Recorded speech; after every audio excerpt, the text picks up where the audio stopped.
हाँ। हमसे मत पूछिए कि ये हौसला किस मोड़ तक, और ये भी मत पूछिए कि साथ ये काफिला किस मोड़ तक। आपसे एक बस इल्तिजा है, आपसे एक बस इल्तिजा है, जान जिस्म से कैसे जुदा है, जरा बता दीजिए। आपसे एक बस इल्तिजा है, जान जिस्म से कैसे जुदा है।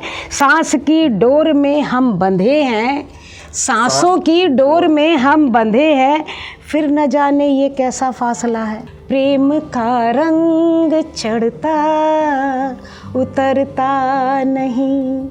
2 कदम उनसे आप सोशल वर्क का मतलब ये नहीं कि आप उसको कुछ संसाधन दीजिए। सोशल वर्क का मतलब होता है कि आप उससे उसके मन की बात पूछिए। नमस्कार, आप इस समय देख रहे हैं लाउड स्पीकर 90 FM और सुन भी रहे हैं लाउड स्पीकर 90 FM।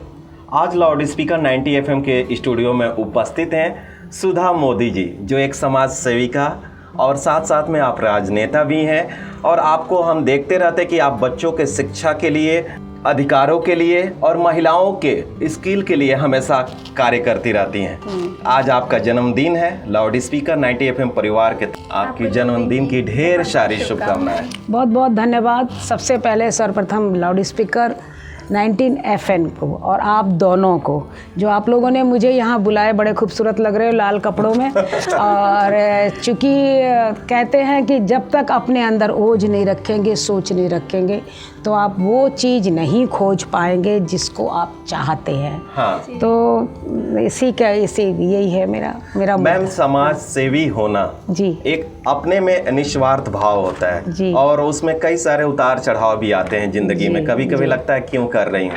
आपके लाइफ में कब मेरे जीवन में ये तो कभी नहीं आया। हाँ। कि क्यों कर रही हूँ।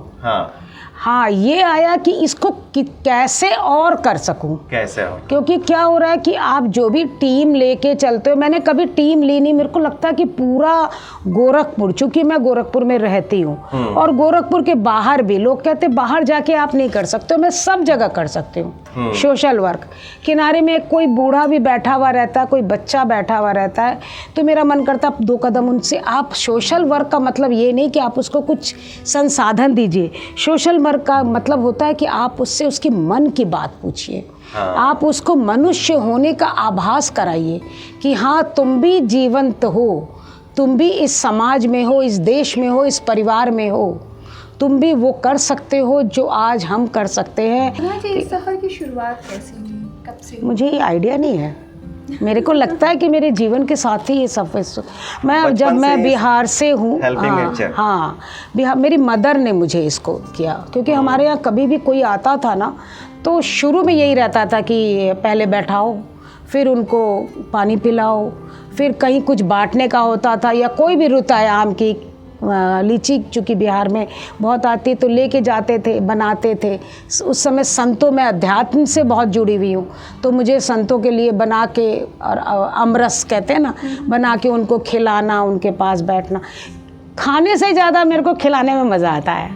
ये है। हाँ, ये चीज़ है। हाँ, बहुत सुकून। मनोरमा मैम, अभी हम लोग मैम का बर्थडे केक बाहर काट रहे थे, तो जितने स्लम के बच्चे थे आए हुए थे बाहर, और हमने देखा किस तरह से माँ की तरफ से प्रेम कर रही थी। सुधा जी पे अपना कितना प्यार लगा। हाँ, तो ये स्नेह कैसे उमड़ता है मैम? आप अपने आप उमड़ जाता। मेरे को लगता है कि उनकी वाइब्स मेरे अंदर आ रही है। मैं कहाँ स्नेह दे रही हूँ, वो इतना ज़्यादा स्नेह देते हैं ना। मैं आपको बताती हूँ, उन बच्चों में मेरे को लगता है मेरा जीवन बसता है। हाँ। मुझे लगता ही नहीं है मैं उनके बिना, यकीन मानिए, बिल्कुल अधूरी हूँ। मैम, अगर समाज में देखा जाए, एक दूसरे के बच्चे को देखकर बोलते हैं लोग कि वो उनका बच्चा इतना आगे निकल गया, तुम क्यों नहीं करते हो। और आप सबके लिए ये समान भाव रखना एक अपने में बहुत बड़ी बात होती है। ये कहाँ से आत्म प्रेरणा मिलती है आपको? फिर मैं कहती हूँ मेरे मैके से है, मेरे परिवार से है, मेरी माँ से है, और मेरे भाई लोग के मन में भी कभी ऐसी बात नहीं रही। फिर अब आके मेरा बेटा है, मेरे 2 बेटे हैं, वो लोग भी यही सोचते हैं। कभी प्रतिस्पर्धा नहीं है हमारा बिजनेस के, किसी के प्रति भी हम लोग देखिए, बिजी अगर इंसान रहेगा ना, तो उनके मन में ये सब नहीं रहेगा। खाली मैम, आपका नई दिशा फाउंडेशन है, ये किस सोच पे आधारित है? नई दिशा पे आधारित है। हाँ। दिशा आप जिधर भी दिशा निर्देश क्या क्या कहा जाता है, दिशा का शाब्दिक अर्थ ही है कि देखिए, दिशा दिखाइए और दिशा खुद देखिए। सही दिशा के तरफ अगर हम चलेंगे तो ही हम जा पाएंगे। आप उल्टी सीधी दिशा में कभी गंतव्य को प्राप्ति नहीं कर सकते हैं। मंजिलों को प्राप्त करने के लिए सही दिशा का सोच, सही दिशा की तरफ चलना बहुत ज़रूरी है। बहुत ज़रूरी हाँ, होता है। तो इसीलिए मैंने इसका नाम रखा नई दिशा।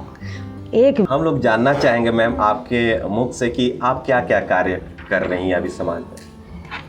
छोटे बच्चे, जैसा आपने देखा अभी, छोटे बच्चों की स्टडी पे बहुत हम लोग काम करते हैं और छोटे बच्चों की स्टडी पे काम करते हैं और छोटे बच्चों को जो भी चीज़ की ज़रूरत है, देखिए केवल पढ़ाने से क्या होता है ना, हम लोग सेवा बस्ती है यहाँ लाल डिग्गी के पास है, वहाँ भी 60 बच्चे थे। 60 बच्चे से वो लोग 250 बच्चे हो गए। लेकिन वो लोग तब हुए कि जैसे वीकली हम लोग वीक में 3-4 बार, कभी चॉकलेट लेके, कभी कोई आम की रुत में आम लेके, फिर लीची, खरबूजा या कुछ खिलाने के लिए। तो बच्चे क्या होता है, आज हम भी कोई खिलाता पिलाता पार्टी करता है तो उन लोगों को अच्छा लगता है, तो धीरे धीरे बच्चे जुड़ते गए। जब वो बच्चे आगे पढ़ने के लिए आगे बढ़ने लगे तो हम लोगों ने स्कूलों से बात करी। एडी स्कूल है, आर कन्या है, SS एकेडमी है, नवल्स एकेडमी है, इन सबों से बात करके उन बच्चों को वहाँ एडमिशन कराते हैं। तो इस तरह सैकड़ों बच्चे वहाँ पे हमारे एडमिशन हुए हैं उधर, और इसी तरह बच्चे पढ़ते हैं। कोरोना काल में थोड़ी दिक्कत आ गई थी, बच्चे थोड़े टूट से गए थे, मतलब ये चेन टूट गई थी। अब धीरे धीरे फिर से हम लोगों ने समर कैंप शुरू किया और बच्चे पढ़े। लोग कहते हैं कि सुधा, मेरा नाम है, सुधा का अर्थ अमृत होता है। आप लोग समझ भी रहे होंगे। मेरी मदर ने रखा है नाम। मैं अपनी मदर के प्रति नतमस्तक हरदम रहती हूँ, क्योंकि जननी ही आपको मतलब बनाती है। तो मेरी मदर, मैं आपको एक 4 लाइन सुनाती हूँ।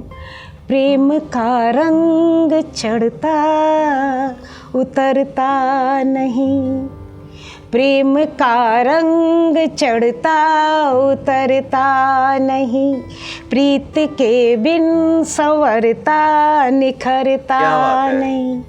विष के प्याले में मेरा लखे सांवरा, विष के प्याले में मेरा लखे सांवरा, यूं सुधा रस अधर पे बिखरता नहीं, यूं सुधा रस।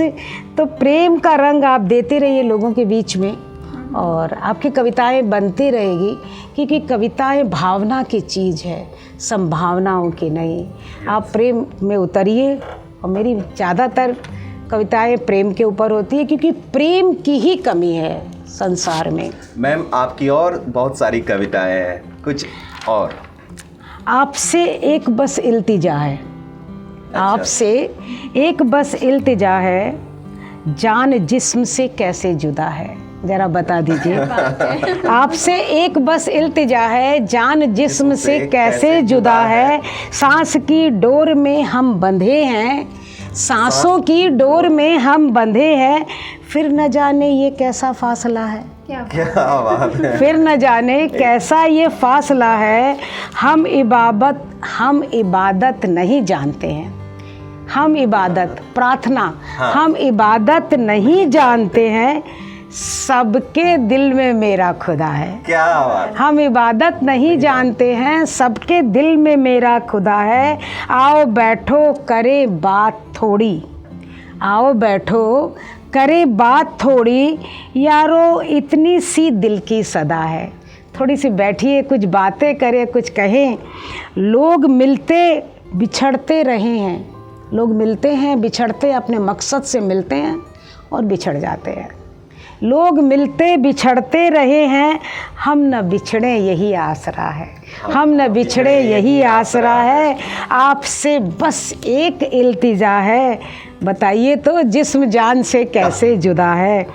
पल के भीगी नज़र मुस्कुराई, लोग कहते हैं मुझको तुम बहुत मुस्कुराती हो, लेकिन पल के हमारी भी भीगती है जनाब, क्योंकि जो तरीके हैं, जो हमारे बच्चों को दर्द होता है, जो हमारी लड़कियों को दर्द होता है, शादियां नहीं होती है, बच्चे पढ़ नहीं पाते हैं, नारी सशक्तिकरण पे जितनी बातें चल रही उतना काम नहीं हो पाता है, कहीं ना कहीं एक दर्द छुपा रहता है।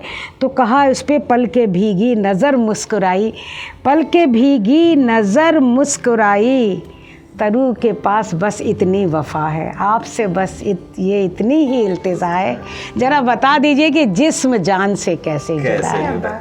चलिए मैं आपको सुनाती हूँ। हाँ। हमसे मत पूछिए कि ये हौसला किस मोड़ तक, और ये भी मत पूछिए कि साथ ये काफिला किस मोड़ तक। ज़िंदगी में लोग करते आ रहे हैं, वफ़ाएं करते हैं, अदाएं करते हैं, लेकिन कहीं कहीं क्या है, चालाकी कर जाते हैं। ये चालाकी मत करिए। हाथ की रेखाओं से पूछा तो उसने ये कहा, हाथ की रेखाओं से पूछा तो उसने ये कहा, बन सिकंदर सोचना ये सिलसिला किस मोड़ तक। हमसे मत पूछो कि ये हौसला किस मोड़ तक, और ये भी मत पूछो कि साथ ये काफिला किस मोड़ तक। तो ज़िंदगी में बहुत सारी चीज़ें होती हैं, उनको आप सहेज के रखिए, बना के रखिए। देखिए, आवाज़ में आगाज़ होना चाहिए, हर पल का एक राज होना चाहिए। आप क्या कर रहे हो, कैसे कर रहे हो, उन बातों का अंदाज होना चाहिए। क्या बात है। जब हाँ, एक एक पल को महसूस करना चाहिए। एक पल को महसूस, किसी की मुस्कुराहटों पे हो निसार, किसी का दर्द मिल सके तो ले उधार, किसी के वास्ते हो तेरे दिल में प्यार, जीना इसी का नाम है, जीना इसी का नाम है।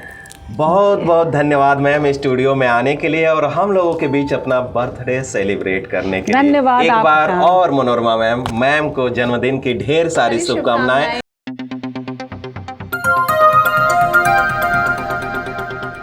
बजाओ जरा झूम के बजाओ, बजाओ बजाओ जरा झूम के बजाओ।